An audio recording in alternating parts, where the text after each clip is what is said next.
The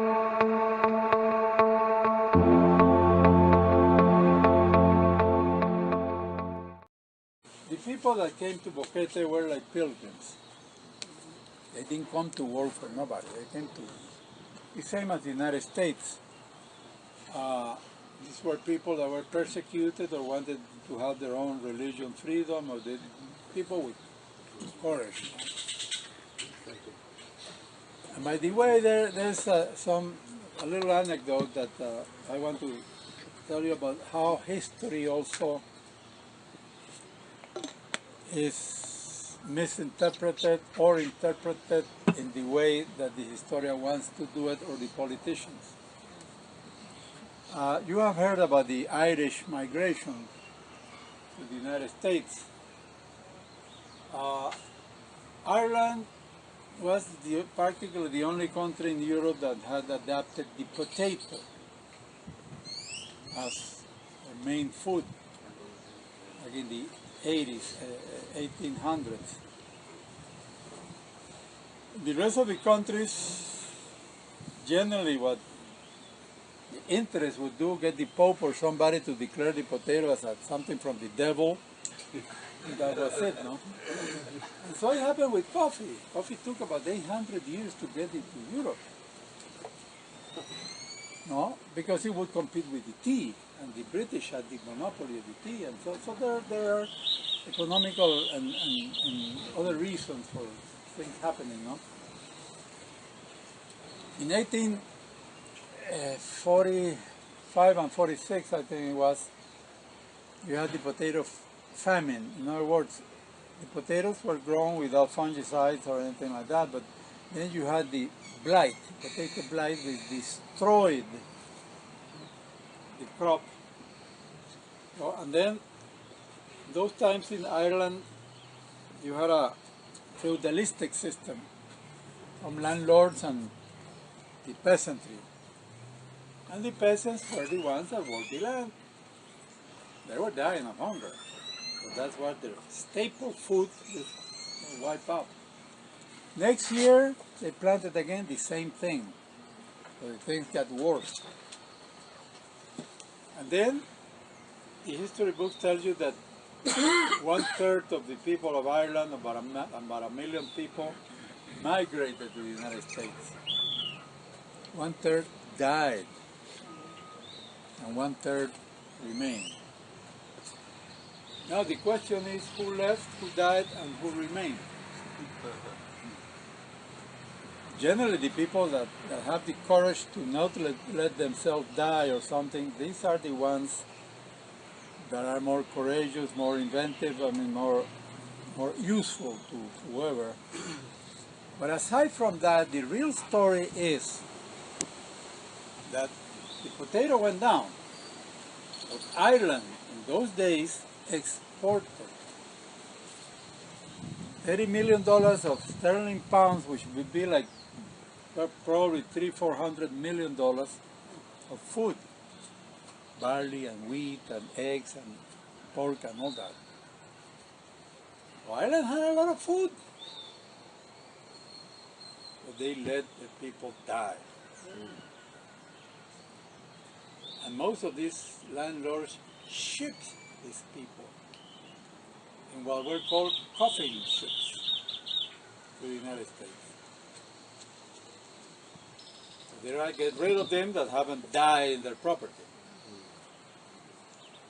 So that's how you got a lot of part of them, no? Part bought a ticket and some kind of.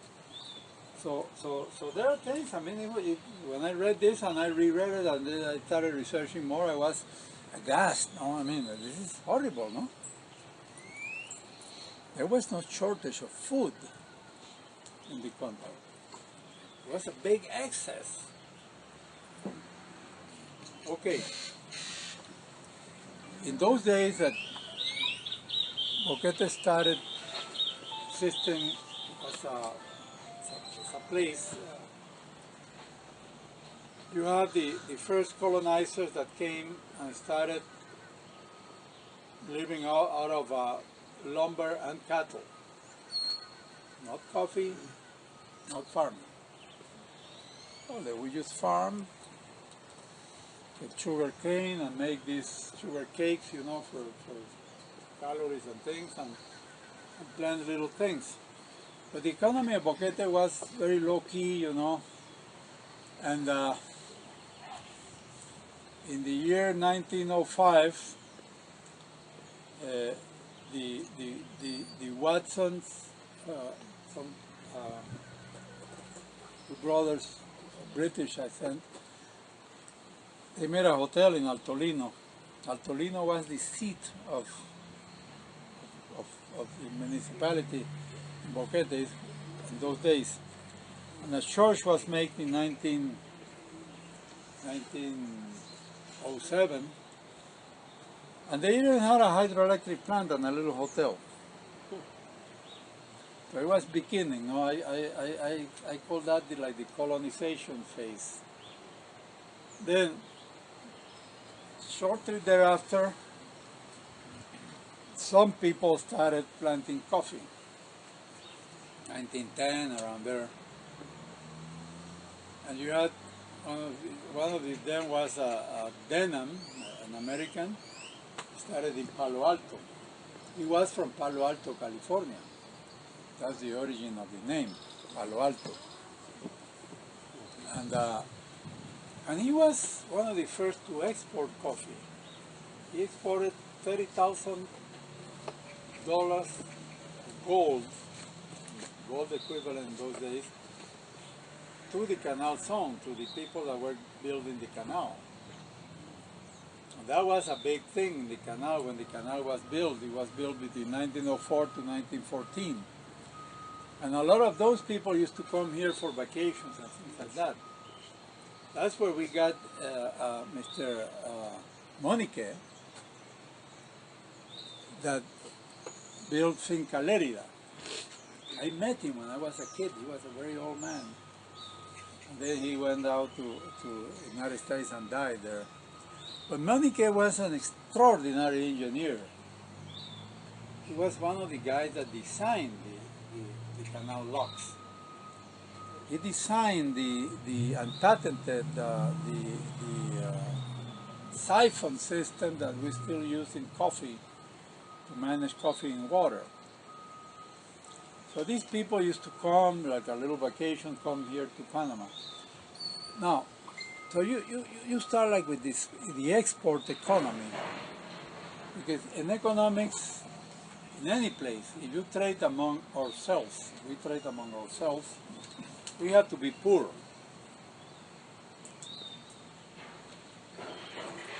So you have to export. You have to sell to more people or people richer than you, so you can get income and have a better life. So Boquete started evolving, and then in 1916, we had one of the best presidents that we have in history. He was a doctor, he was a warrior, he was a statesman. So the guy built a railroad to Boquete in 1916. It went from here to David and the port of Pedregal. That opened it. Then we got a bunch of Canadians also, the Hunters, Tedmans, McIntyre.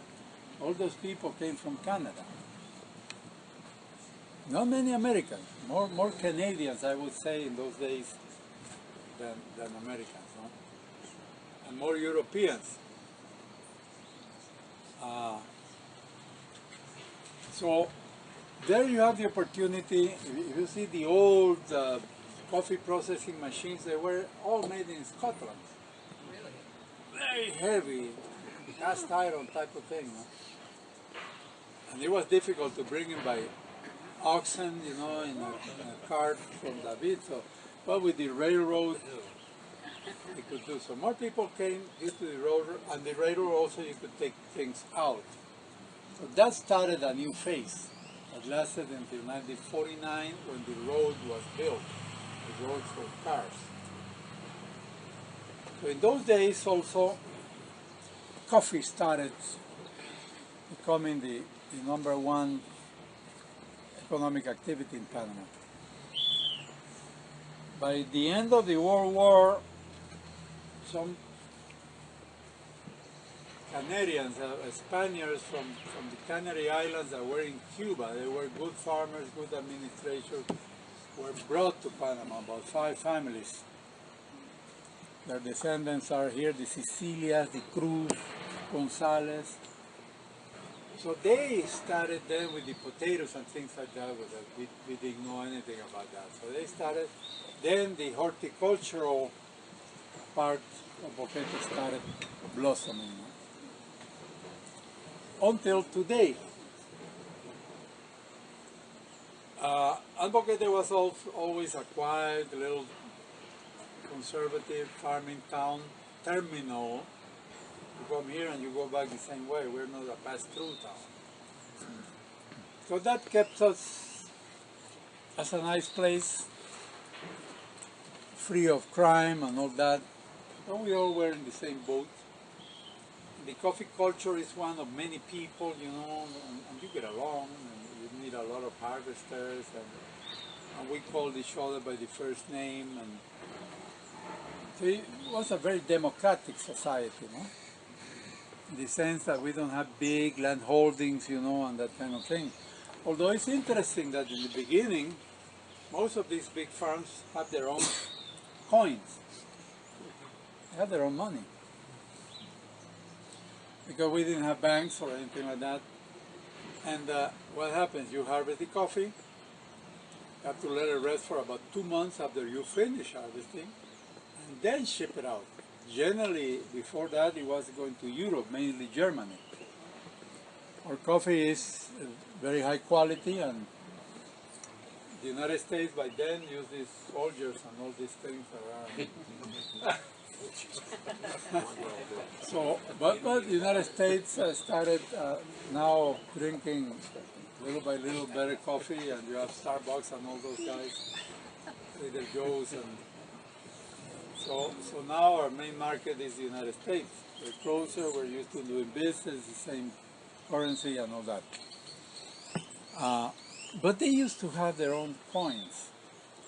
And I think some of you might remember the song 16 Tons, Tennessee Ernie Williams. That song changed a lot of things because it, in a very nice way, depicted the life of the coal miners in Appalachia.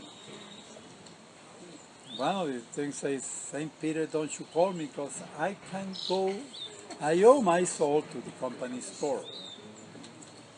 So they were paying tokens, and the only way to redeem them was in the company store.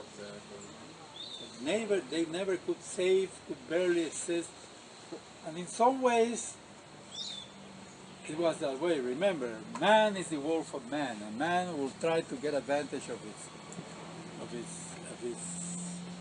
kind. Anyway, they can. There was an exception with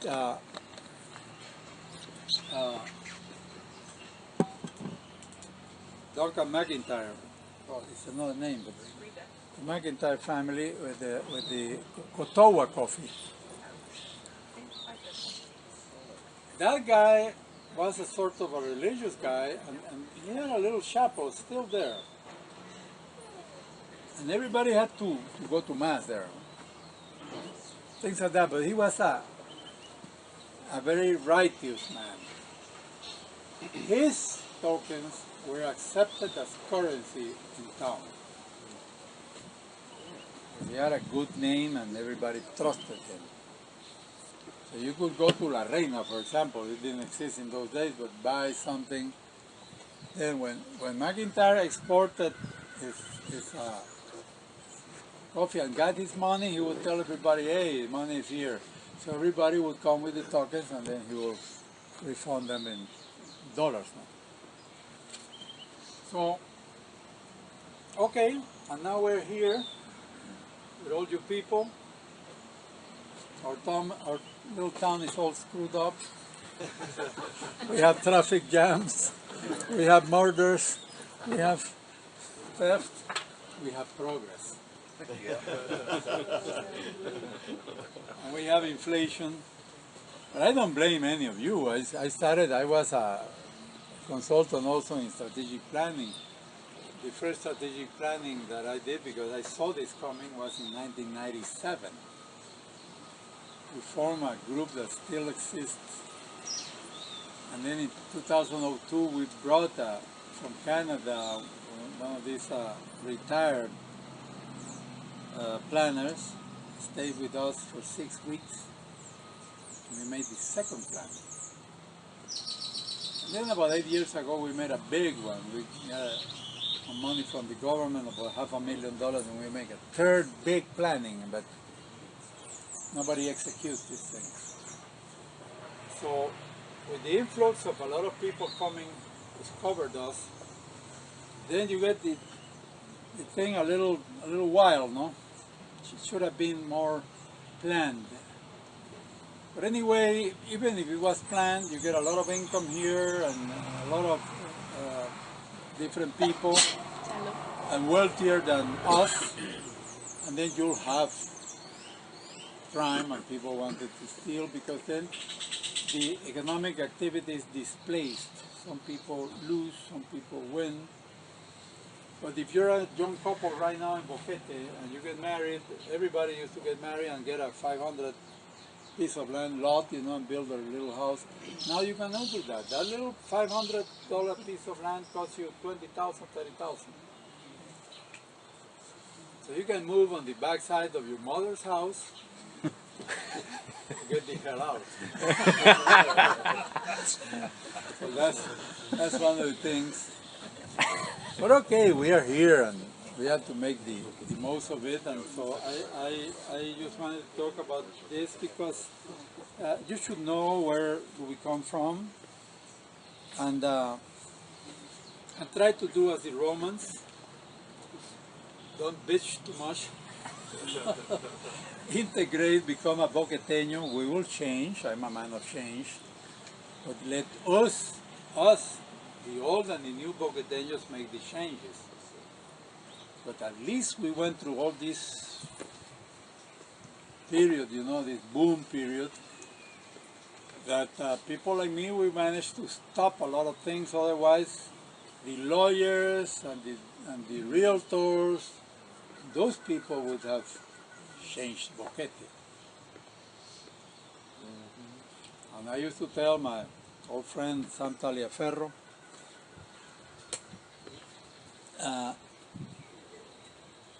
because he has in his website, the guy that makes Valle Escondido, Boquete, the next California. I'm telling you, you're not, I don't want to be Californicated. That's right. I don't want to be California, I don't want to be nothing, I want to be Boquete. We have to change, we have to improve, but let's do it ourselves.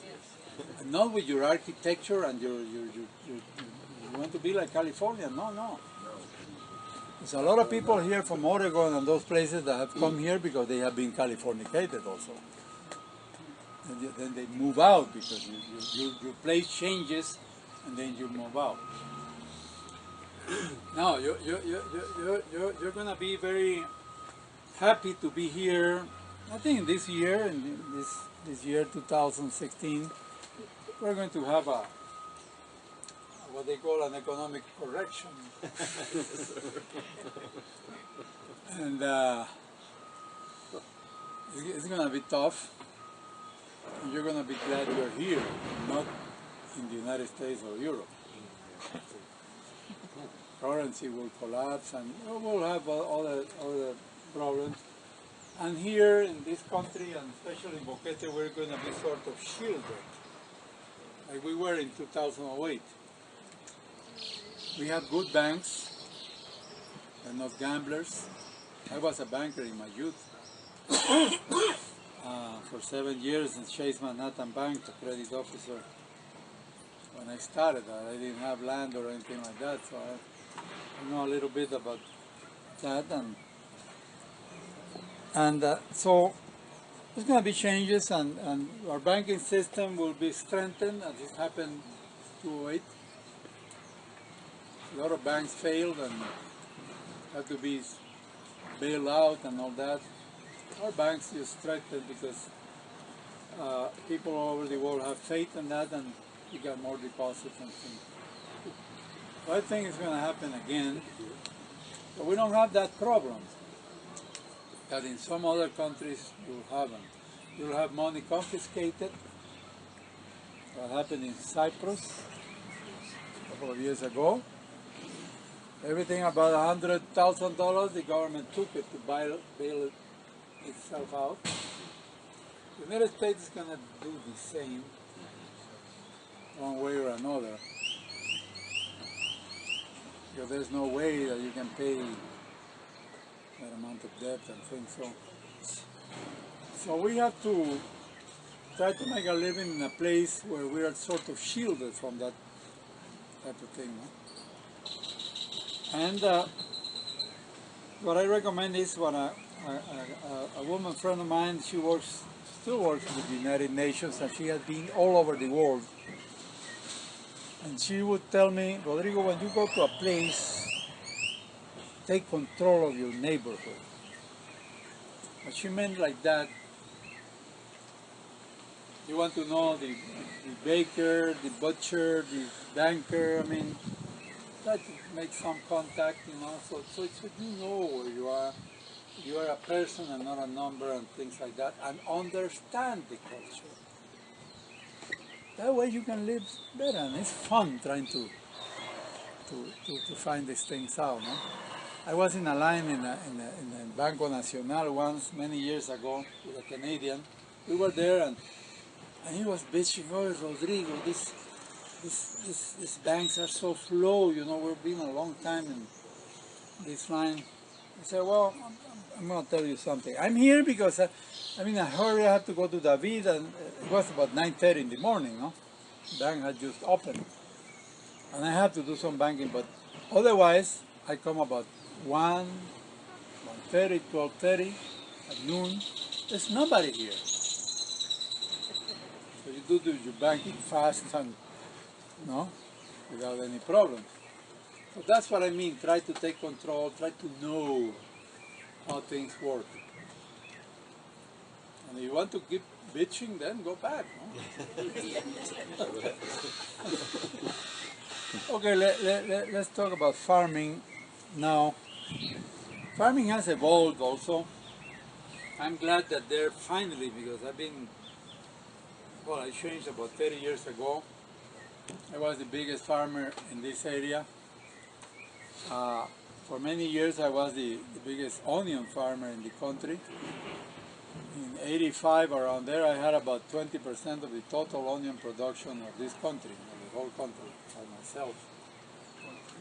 And those were the hectic days most of my life, making farms without money, with bank money, developing there, having between 40 and 100 and some people, making about 130 crops a year, all year round. I had coffee, which is a permanent thing, and asparagus, started in the 80s.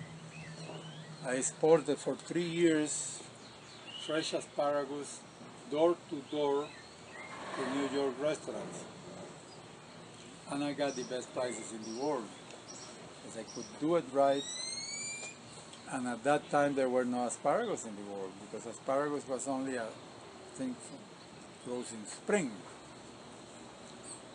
And then you have Chile on the other side, on the south, that their spring is 6 months. But there was a window there about around December, and that's where I could get in, because I have a spring type situation all year round. So I learned how to manage asparagus. I'm going to plant again. But I did a lot of potatoes, onions, lettuce, cabbage, carrots, tomatoes, strawberries, bell peppers, string beans, you name it. We had all year round. We got our own irrigation system, and we didn't have these roads. They are like dry riverbeds those times. The pickups wouldn't last that long. But well, we come from that. Everything improved, and I became more. I was also always an innovator, and my average yields in onions were about double that of the United States. Now I have a little onion field that I think I'm going to get about triple and get to perhaps the best yield in the world. I already did it once, not that I say it. A professor from Cal Poly in the United States said that, and he had the experience. But anyway, we have innovated, and then in myself, I've gone into the greenhouse business, hydroponics. We're no longer in soil, although I'm working in soil a little bit with onions and other things. Why? Because, and it's not the hydroponics, it's really the greenhouse. The greenhouse allows me to have an ambient protected from excessive rains and winds and other things. And the hydroponic system is a system that is produced in shorter time, very secure, very high quality, very uniform, and gives me an exceptional profitability. We're talking between $200,000 and $400,000 a year per acre. It takes an initial investment, a high initial investment, but you don't measure investment in this high or low. You measure it in how fast you can recuperate it. In other words, in profitability. If you make a greenhouse and equipment and all that that is supposed to be amortized in 10 or 20 years and you do it in 2, it's a damn good business. So that's what we're talking about and improving. And with the greenhouse also, some of you could have a little business without becoming a commercial farmer, but have fun and make some money, and can even live off of that. I have a greenhouse that is only 231 meters, which is 2,300 square feet, and we make about $2,000 a month net. Of course, that takes a combination of experience and marketing and a bunch of things. That's not normal. So normal could be about $1,000 a month, but with that in Boquete you can live very well. And it's a very little thing. And then you have all the combinations. No? I don't recommend my system too much about what we call NFT, nutrient flow technique, which is in water, recirculating water with pumps, electric pumps. But there are other systems that don't need electricity. You need substrate like coconut husk or peat moss or things like that, perlite, in which you can grow things very easily. And we're thinking now that there's a property that might be up for lease, which is almost 10 acres, beautiful land, all flat and all that. Very, very good soil, very good climate, water, that could be leased for 20 years. Myself, I found out later in life that most of my problem was that I had to buy land. And land that is not ready to go, land that you have to improve, that you have to build on, you have to make the water system, you have to clear it, you have to make roads, and then you have to buy tractors, or cars and all that, without money, maybe, lent money. And so I was always in debt. Now I'm not, I lease. Where I am, they sell the land in $400,000 a hectare. That's $40 a meter. But I lease it for $5,000 a year. I don't want to pay $400,000, although my business can pay for it, but why own land? So some people might think that this is an aberration. say, oh, well, I have to leave things to my kids. No, you don't have to. You don't have to. Give them a good education, live in money. You want to, but live in a complex business where they're not with you, they're not here, they don't know about the thing. The first thing that's going to happen, and I saw it in all my life as a banker and elsewhere, the business goes down. And then it's sold for anything they can get. And it's a source of fighting between the kids also. You don't want to leave that. But you're going to make money, okay? You're going to have money, okay? Give him money or whatever. My daughter, Ana Elena, she has Anna's, she sells vegetables here in Tuesday Market. Anna, she didn't know anything about agriculture. She's my daughter, but we didn't live in a farm. I used to go to the farm every day and all that. So she didn't know anything about farming. But she has a nice piece of land next to her house. And she was without a job, and happily her no good husband left. And I told her, why don't you become a greenhouse grower? Said, well, let's go. So I built her a greenhouse and trained her my way. See, I'm starting a new business. It's going to be big in lettuce, especially, and strawberries. But I don't want anybody with experience in agriculture working for me. Because what is experience? That everybody has of this toxic agriculture. Hey, let's disinfect soil. Spray with toxic things. I don't do that. I have 30 years that I don't disinfect soil.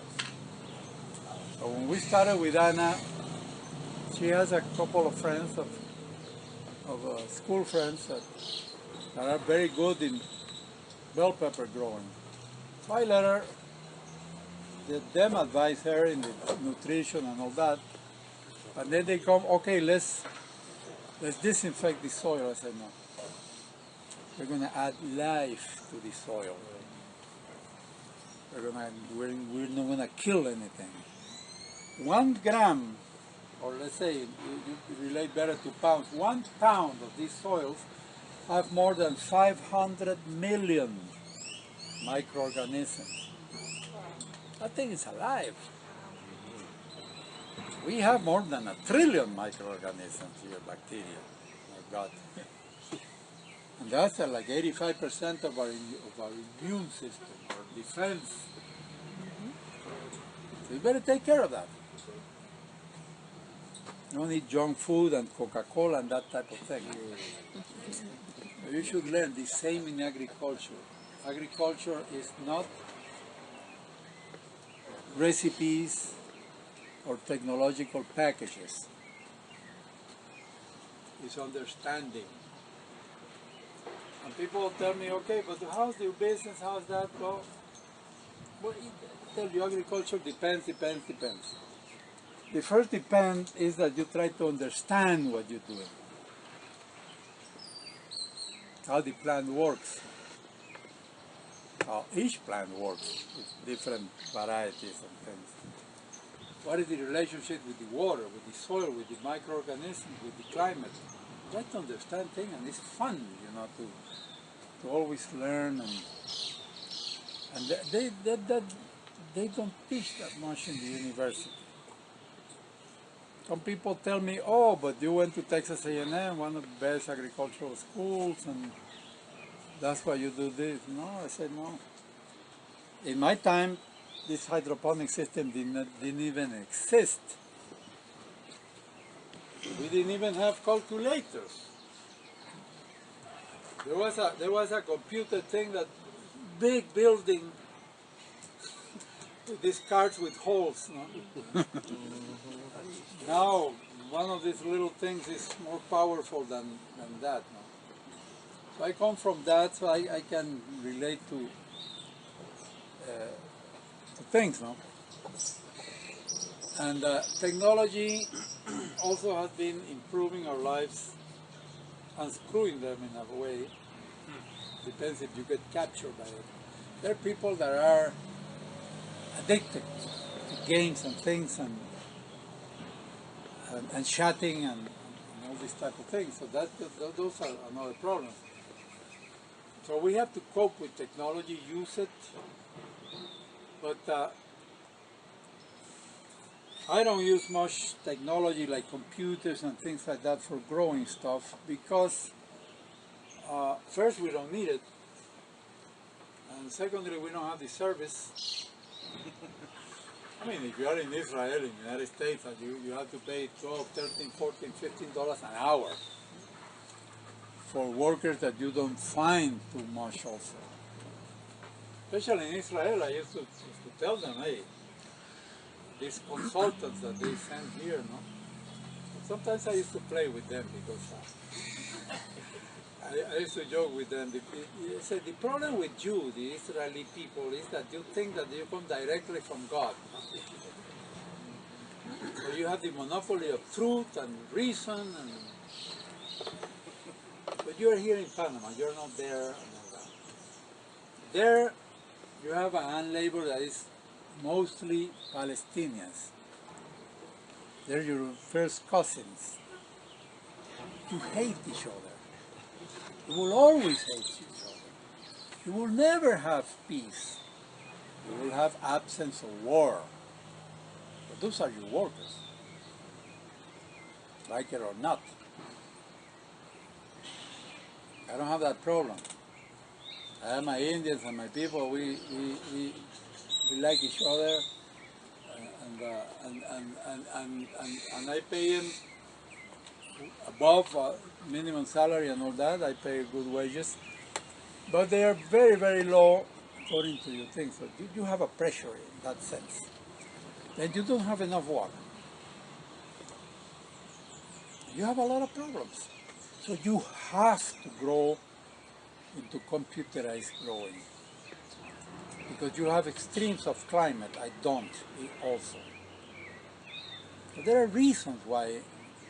There's some people that are going to be making 4th-generation greenhouses. The computer will control everything, but when the computer fails, you have a problem. Because in Israel, you have a bunch of technicians that are with you, assisting you. You have the universities, you have the businesses that make all this equipment. They're with you. Here we are alone. We might as well understand what we're doing and do it our way, which is even cheaper also. For example, to control my nutrient solutions every day, it only takes me 5 minutes a day to do it by hand, instead of a machine that does it automatically. And I want to be in more contact with my plants also. If I see my conductivity reading the concentration of nutrients one morning and it's too low, it means something is happening. Maybe I have a leak in the system or something. But a machine will keep dosifying and I don't. And I want to know, because that's a measure also of how much my plants are eating.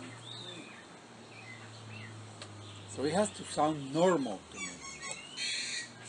But I decide, it's not a machine. And I don't have that problem. I'm a small, and small for me is beautiful. The smaller the beautiful, but highly profitable. And that's what our technology focuses on. First, of happiness. I want to be happy with what I do. And I want to make money without going to the times that I had to be father and mother to a bunch of people and hectic days. I love them though. We're always building something. I've never gotten anything built. I've done it all, everything that I've done. And we create technology. And anyone here can do this thing. There's Andrew that has a new greenhouse and he's finding out a bunch of things. He calls me all the time. But I tell him, oh no, we have to learn. He's in another area. maybe different varieties, but understanding things, trying to understand things makes you be able to solve things or preempt things. Because I have never seen a foreigner, American or Canadian or whatever, do farming here with success. Because they don't understand it. You bring your seeds from the United States. You bring your heirlooms. I'm going to make it commercially. I have one. I'm always silly, I guess. I quit. Somebody thinks, okay, I'll try it. No, these ugly things, full of diseases. Because the heirlooms are tomatoes or whatever that grew for 100 or more years in one location, and they're used to that. You put them out, and then they don't have the natural resistance or anything like that. And generally they're ugly. They're not commercial. And they don't produce as the hybrids that we use. If you bring corn from the United States, unless it's tropicalized corn from Florida, your corn is grown in the summer where you have 15, 16 hours of daylight. They're used to that. It's called photoperiodism. Corn that is used to, or in onions, long day onions also. You cannot grow them here. They need more sunlight. We only have 11, 12 hours of sunlight all year. So there are many things that you should understand about farming. It is not like buying cans and selling cans. We're dealing with living things. People, plants, water, microorganisms. Everything is living. You have to try to understand that so that you can manage them. I like to think myself now as an orchestra conductor. Because all my life I was the peon, the worker, the owner, the manager. I was everything. But now I'm 72, and I don't have the strength, or I don't want to be after a lot of people. I don't need to. I went to another level of business and farming. No? So, but what an orchestra conductor, people think that a guy with a wand, is directing everything. No. That guy has to write the music. Or get a Chopin or something and rewrite it in his style and all that. Get the best musicians that he can, train them, do a lot of training and get everything together so you can put a good melody, harmonious. And that's how I see myself. I want good people. I don't want people with experience. I want ethical people. With initiative. People that don't, Indians that are not go out drinking and missing work and all that. I want good people, just good people. I will train them in farming.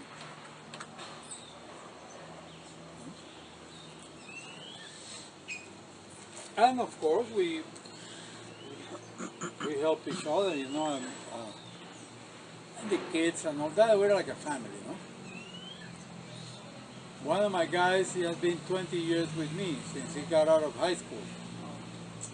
Well, his father worked 35 years with me. We're like family, Most people here don't want to do that because here it's like a marriage, And when you part, then the wife gets half or more. Our workers, they get about everything. We have to pay a big severance payments and things like that. But I don't care because I make a commitment. We select people, but once I selected them, I don't care being for life. Because you need it. I work all year round. I'm not seasonal. I need people, good people, all year round. That's one of the things that you have to understand. And now, what I want to sort of throw around here is that this property, for example, that you could lease a group, like a corporation or something to make it more formal. And imagine each member, to say a member or something, gets 1 acre. There are 5 or 6. But then the key, I mean, each one is going to farm or make a greenhouse and farm and things and make even a little house. It's 20 years. My house is, we just built it, that lease land. In 20 years, everything belongs to the owners of the land. But by then, I have an option to keep leasing it. They want not only the land, but the whole structure, or train them to manage the business. I'll do the marketing, or whatever, or get the hell out and go someplace else. But I don't have to tie up a lot of money in buying land that is too expensive for farming and anything else. Unless you're going to build a mansion, no? But for any lot here, you're gonna be spending $200,000. Then, if you're gonna make $1 million house, okay. But if not, half of your money or more is going into land. It doesn't need to be. So, but the key to this is to have somebody well trained that lives there and has like a pilot farm or a model farm, profitable, using our type of practices as sort of organic farming. We don't have to be purist, you know, but healthy farming and non-destructive farming and things like that, where the rest can learn. It is on site.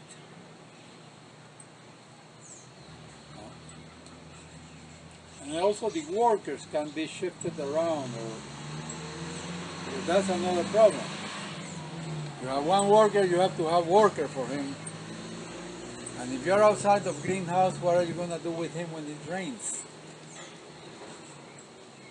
You have to pay him anyway. You have to pay him 48 hours a week. It's not like in the United States, I will contract you for hours. For 3 hours, I pay you 3 hours.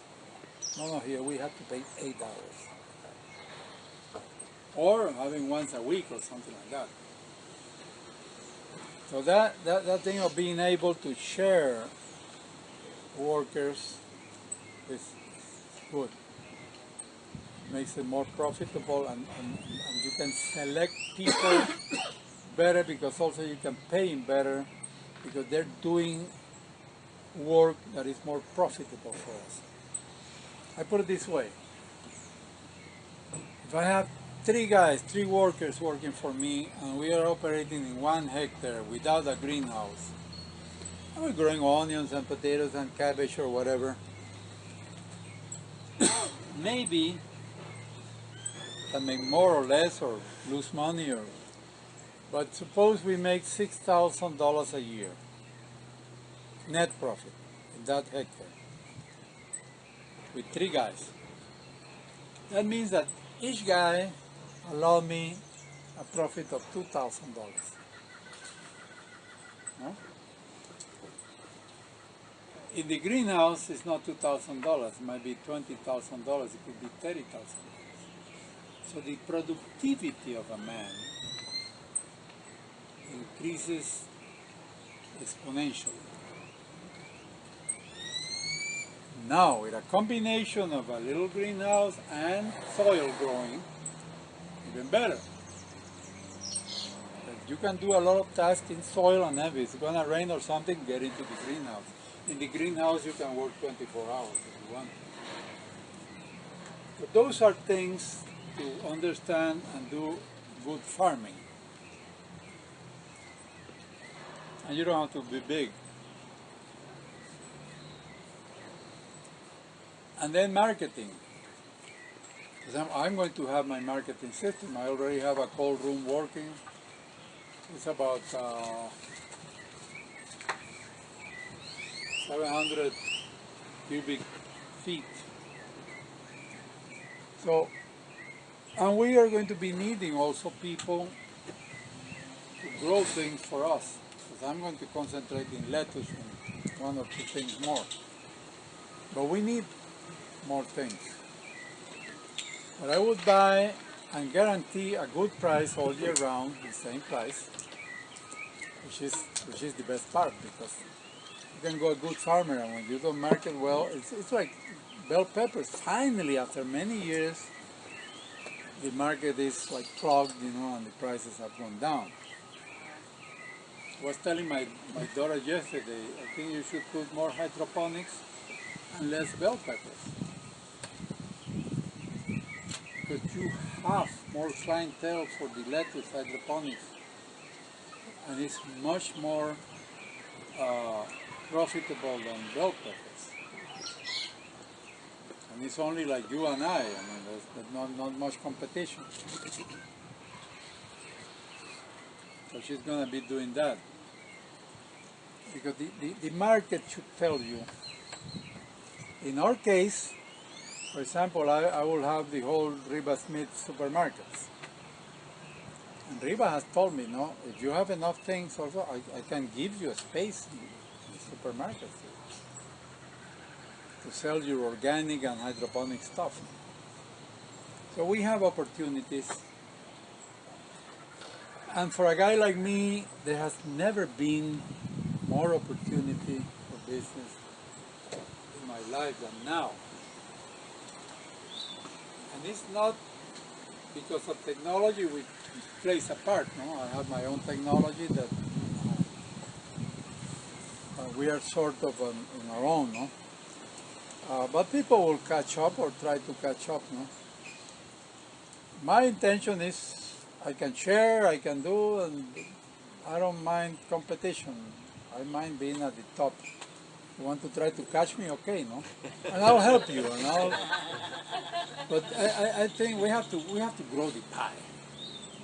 We don't have to kill each other in competition. We have to grow the pie, and all of us can do well. So, but what is the factor that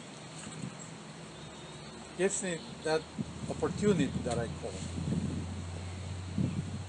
Mainly is because most of us in all the world are becoming more aware of our health.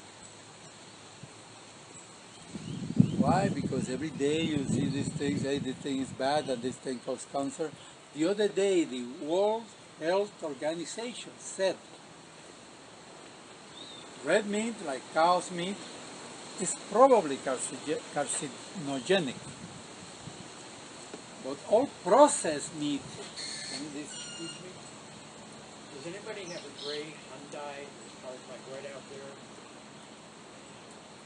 The door's open about that far. Well, park next to my car. So. Thank you. Thank you. So they said all canned meat and processed meat is carcinogenic. When you start reading things about that, I say, hey, and if you knew a statistic, the United States is number 51 country in longevity. And the last 3 years is sort of flat. We're not improving in living longer. Panama, being such a third world country, is 54. Americans only live 3 more months in average than Panamanians. But I would bet that we live to the end happier. Because the United States is 5% of the world population, but they consume 80% of the drugs, the painkillers and antibiotics and things like that. Most people, I see people that every day take a dozen types of pills and all that, and you're sick and all that. So that the quality of living has not improved very much. Might be decreasing. More people are obese. The kids, more autism, shooting out, and it's not only about the food. The food plays a part. All sedentary habits and pollution and the water, a lot of things. But we are worried about our health and hence our nutrition. That's where I come in. I don't see my business as selling lettuce. I see my business as solving problems. If I go to a restaurant, of course I want to sell lettuce, but I'll start, okay, I want to solve your problems. What are your problems? Space. Get into the kitchen of most restaurants, you don't have much space. People, workers, they're all unionized, which in this country is a problem. And so you don't have like cheap workers to be cutting things. You want things more ready to use. You have a problem of trash. Too many leftovers. How do you manage trash? It costs you space and money and all that. And of course, your biggest cost is this waste or rotting or whatever. That's the biggest cost. Then, I don't get into this unless the owner of the restaurant wants me to. But I will tell, but you have corruption in purchasing stuff. You have people that will go to the wholesale market and buy 100 pounds of potatoes at $20, but he's going to charge you $30 and he'll pocket $10. All of them. I have a lot of experience. I don't get into that because unless they want me to. And even, oh, but I have things, supermarket, I have things with cold bars. Okay, let's examine it. And I prove to them that they're getting ripped off by the accountants and everybody else. Because they don't know. These things are perishable. They're not that easy to track. And the prices change every day. So you have to understand the business. And then you have the cold room. Nobody knows how to manage cold. I think a cold room is a cold room and we can put everything there. No, lettuce, you have to have it at 34 to 40 degrees Fahrenheit with very high humidity. Tomatoes should never be refrigerated here or nowhere else. Never. When you eat a lettuce, that is alive. A piece of meat or a chicken is a cadaver, that's dead. Then your object is to keep that lettuce that nature gave you fresh and all that, all the way to the consumer.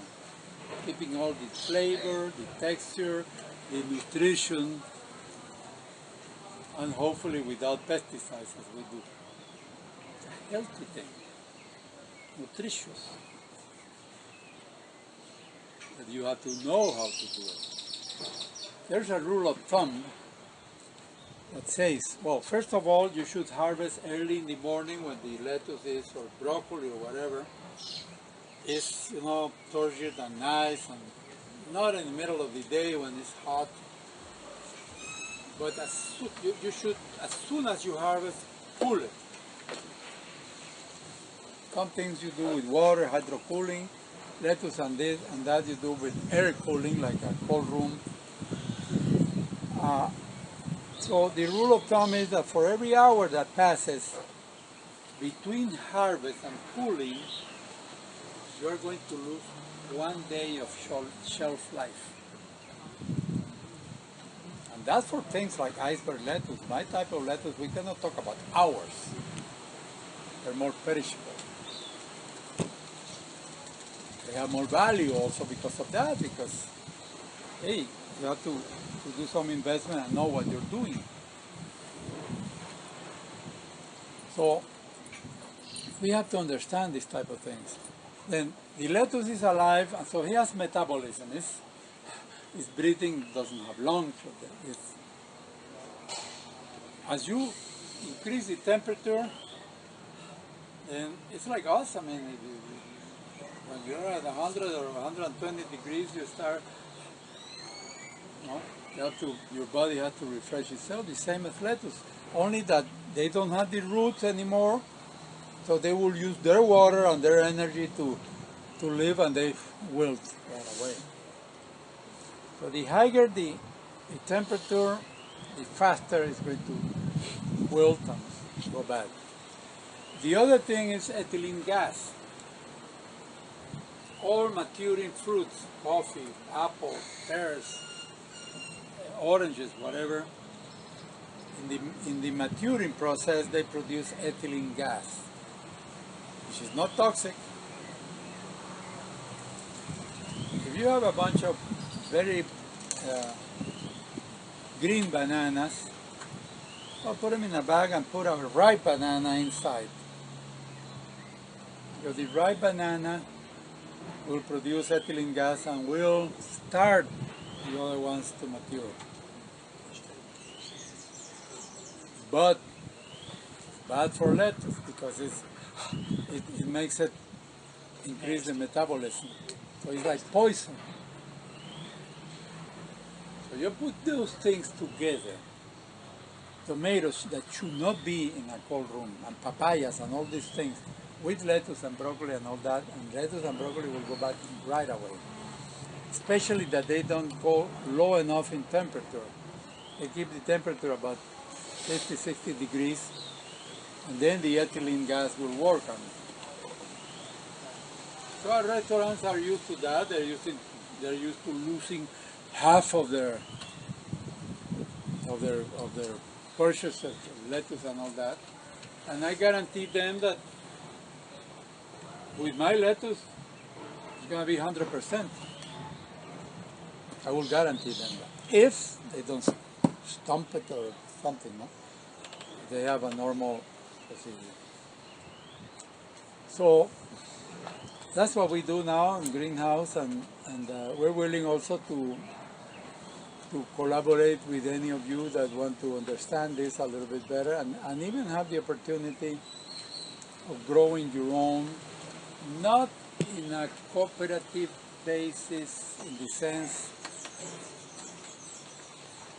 that you're going to get hold hands and everybody's going to work together. The Soviet Union collapsed because of that. No, but even in the United States, the big movement that is great of this urban farming, they started, with lots, then neighborhood, everybody will join together, and that didn't work. Now you have your little parcels. Each family takes care of its own. That doesn't mean that you cannot join efforts. Hey, let's get compost. Okay, let's buy it among all of us. Let's market. Let's try to join forces to market. We need water. Okay, let's try to make it water for all of us. But production, each one. I saw the. It's time to stop. Oh, we're getting close to wrapping up. Okay, I'll wrap it up. Okay, no problem. They say it was like 4 governments ago when we had a woman president. The U.S. ambassador to Panama came to visit us when we had our greenhouse in a hotel, and we spent about 2 hours talking, me and she, in a table, after she saw the greenhouse and all that. Her name was Linda Watts. Very smart woman, a diplomat. And in those days, our government got with this thing that they call sustainable farms. There's still around a couple of them.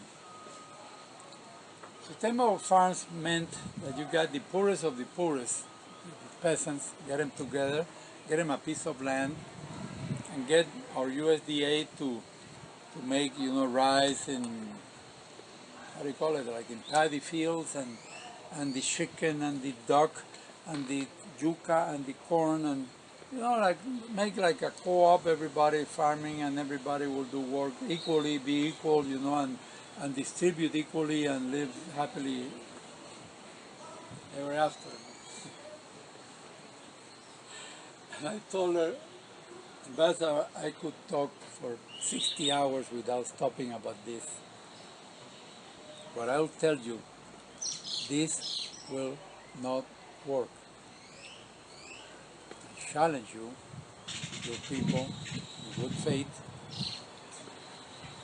give me one example, one, in the history of humanity.